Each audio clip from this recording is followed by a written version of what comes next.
భూపాల్పల్లి జిల్లాలో దారుణం చోటు చేసుకుంది. స్కూల్ పిల్లల్ని మత మార్పిడి చేస్తున్నారు ఒక దంపతులు. బీసీ ఎస్సీ హాస్టల్ విద్యార్థులను టార్గెట్ చేశారు ఈ ముఠా. మొత్తం మీద హాస్టల్ పిల్లలని రహస్యంగా ఇంటికి తీసుకెళ్తున్నారు. ఇంటికి తీసుకెళ్లిన తర్వాత వాళ్ళు మత మార్పిడి చేసే ప్రయత్నం చేస్తున్నారు. మొత్తం మీద అయితే భూపాల్పల్లి మున్సిపల్ టౌన్ ప్లానింగ్ అధికారి సునీల్ అలాగే తన భార్య లీనా వీళ్ళిద్దరు కలిసి ఈ పని చేస్తున్నట్టు తెలుస్తుంది. మొత్తం మీద సైన్స్ టూర్ అని చెప్పేసి సైన్స్ టూర్ పేరుతోని పిల్లల్ని కూడా బయటికి తీసుకెళ్లే ప్రయత్నం కూడా చేసినట్టు తెలుస్తుంది.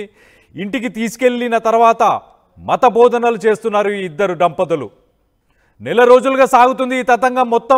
మొత్తానికి అనుమానంతో ఆరా తీసిన తర్వాత ఈ సంగతి బయటపడింది. వీళ్ళిద్దరి భాగవతం బయటపడినట్టు తెలుస్తుంది. పేరెంట్స్ ఫిర్యాదుతోనే ప్రస్తుతానికైతే కేసు నమోదు చేసి పోలీసులు కేసును దర్యాప్తు చేస్తున్నట్టు తెలుస్తుంది. మొత్తం మీద అసలు ఒక గవర్నమెంట్ జాబ్ టౌన్ ప్లానింగ్ ఆఫీసర్గా పనిచేస్తున్నారు. ఒక గవర్నమెంట్ బాధ్యతలు గవర్నమెంట్ విధులను నిర్వహిస్తున్నప్పుడు వీళ్ళకి ఎందుకు ఇది ఇంకొక మతానికి మార్చాల్సిన అవసరం ఉంది? పిల్లల్ని స్కూల్లో చదువుకునే పిల్లలకి అసలు మతం అనే మాట కూడా అవసరం లేదు. వాళ్ళకి మతము కులము ఇవన్నీ తెలవాల్సిన అవసరం కూడా లేదు అలాంటి పరిస్థితి. కానీ వీళ్ళిద్దరు భార్యాభర్తలు ఇద్దరు కలిసి పిల్లల్ని ఇంటికి తీసుకెళ్ళి మత బోధన చేస్తున్నారని చెప్పేసి మొత్తానికి ఆ స్థానికులు అలాగే పేరెంట్స్ వీళ్ళందరూ గుర్తించిన తర్వాత ఈ తతంగం ఈ భాగవతం అంతా బయటపడినట్టు తెలుస్తుంది. మొత్తానికైతే నెల రోజులు గడిచింది ఇదంతా.